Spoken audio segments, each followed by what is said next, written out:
Good morning children, welcome back our English grammar class. Today we will learn remaining type of pronouns.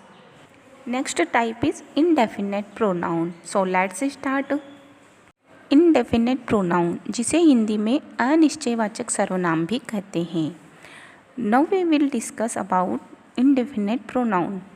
Sometimes the pronouns used in a sentence do not refer to any particular thing or person. They are used in a general way. Such person are known as indefinite pronoun. कभी कभी ऐसा होता है कि pronounce जो होते हैं sentence में वो किसी पर्टिकुलर स्पेसिफिक थिंग को रेफ़र नहीं करते हैं, वो एक तरह से जनरल वे में यूज़ किए जाते हैं, उनको हम इंडेफिनेट प्रोनाउन कहते हैं. Examples are all, anyone, anybody, anything, everyone, everybody, everything, someone, somebody, something, none, nobody, nothing, someone, etcetera. इसमें किसी भी स्पेसिफिक पर्सन को, किसी भी स्पेसिफिक थिंग को रेफ़र नहीं किया गया है, कोई भी हो सकता है. Sentence are nobody can help you in this issue. तो यहाँ पर नोबडी कोई भी नहीं, इसमें किसी भी स्पेसिफिक पर्सन, स्पेसिफिक थिंग को रेफ़र नहीं किया गया है. So nobody is an indefinite pronoun. Next is did you ask anybody to come. यहाँ पर एनीबडी मीन्स किसी भी स्पेसिफिक पर्सन और स्पेसिफिक थिंग को रेफ़र नहीं किया गया है. So anybody is an indefinite pronoun. Third is somebody has stolen my watch. इसमें भी किसी स्पेसिफिक पर्सन को और थिंग को रेफ़र नहीं किया गया है. So somebody is an indefinite pronoun. Next type is relative pronoun, जिसे हिंदी में संबंधवाचक सर्वनाम भी कहते हैं. Relative pronoun. The relative pronoun is used to connect the clause and phrases to a noun और प्रोनाउन. संबंधवाचक सर्वनाम का प्रयोग किसी संज्ञा या सर्वनाम से उपवाक्य और पदों को जोड़ने के लिए किया जाता है. For example, who, whom, that, which, whoever, whomever, whichever. Sentences are this is the place we met. ये वो जगह है जहाँ हम मिले थे. यहाँ पर वेहर वर्ड जो है रेफ़र कर रहा है नाउन को, किसी जगह को, किसी थिंग को, किसी पर्सन को. So where is a relative pronoun. Next is you can choose one person whomever you like. Choose कर सकते हो किसी एक पर्सन को जिसे तुम लाइक करते हो. यहाँ पर्सन को होम वेयर से रेफ़र किया गया है, तो यहाँ होम वेयर रिलेटिव प्रोनाउन है. Next is he who hesitates is lost. He word जो है एक प्रोनाउन है और उसे हु से रेफ़र किया गया है. So who is a relative pronoun. Next pronoun is demonstrative pronoun, जिसे हिंदी में निश्चयवाचक सर्वनाम भी कहते हैं. That we try to describe और demonstrative pronoun indicates the object, tell you the specific distance near और far of the object. Demonstrative means demonstrate करना, डिस्क्राइब करना किसी ऑब्जेक्ट के बारे में. ये उसकी इंडिकेशन बताता है. How far is a object from you and how near is a object from you.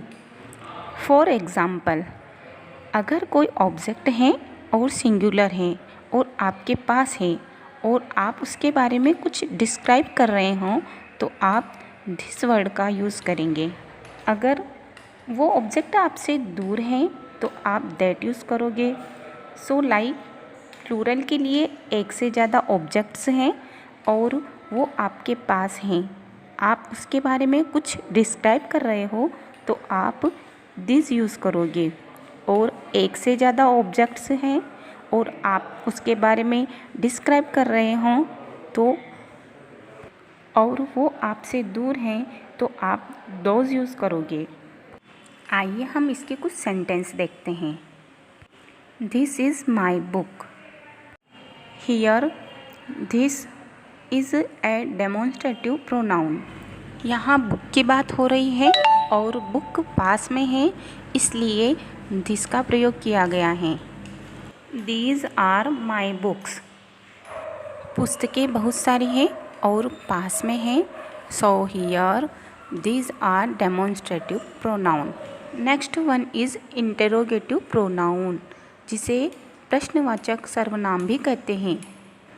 Interrogative pronoun, the pronoun that are used for asking questions is known as interrogative pronoun. जो questions पूछने के लिए use किए जाते हैं। For example what, who, which, whose, whom, why, where, etc. See few sentences. Who is there? वहाँ कौन है?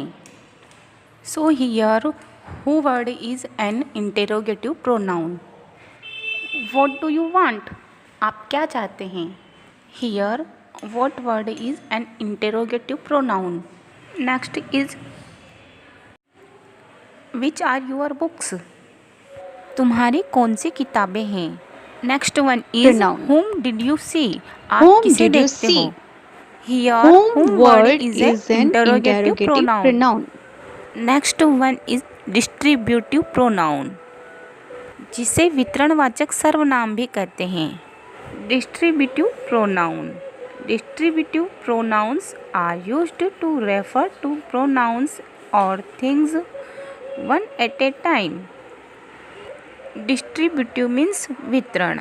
आपके पास ग्रुप ऑफ थिंग्स है, ग्रुप ऑफ पर्सन है, लेकिन उनमें से किसी स्पेसिफिक पर्सन को या किसी स्पेसिफिक थिंग को रेफ़र करना डिस्ट्रीब्यूटिव प्रोनाउन कहलाता है, जो उसको रेफ़र कर रहा है। दे आर ऑलवेज सिंगुलर, ये हमेशा सिंगुलर होते हैं। For example each, any, neither, इधर, एक्सेट्रा। अब ग्रुप ऑफ 2 पीपल है तो उनमें चूज़ करने के लिए जो वर्ड यूज़ किया जाता है वो है नीदर और इधर। नीदर का मतलब होता है कुछ भी नहीं है, यदि आपको कुछ भी चूज़ नहीं करना हो ग्रुप ऑफ 2 पीपल में से। और इधर का मतलब यदि आप 1 चूज़ कर रहे हो। ईच और नन जो है मोर देन 2 पर्सन्स ग्रुप होता है, उसके लिए ही ईच और नन वर्ड यूज किया जाता है। See few sentences of distributive pronoun. First is each took it in turn. So here each word is distributive pronoun. Second is neither of the girls was late. Here either word is distributive pronoun. Third is either of you can go. Here neither word is distributive pronoun. One is possessive pronoun, जिसे हम अधिकारवाचक सर्वनाम भी कहते हैं। Possessive pronoun, the pronoun which shows the possession और ownership is called possessive pronoun. जो ownership show करता है कि ये मेरा है। For example my, mine, hers, yours, ours, his, theirs, its, etcetera. Chapter is over. I hope understood this chapter very well. Okay students, thank you. Have a nice day.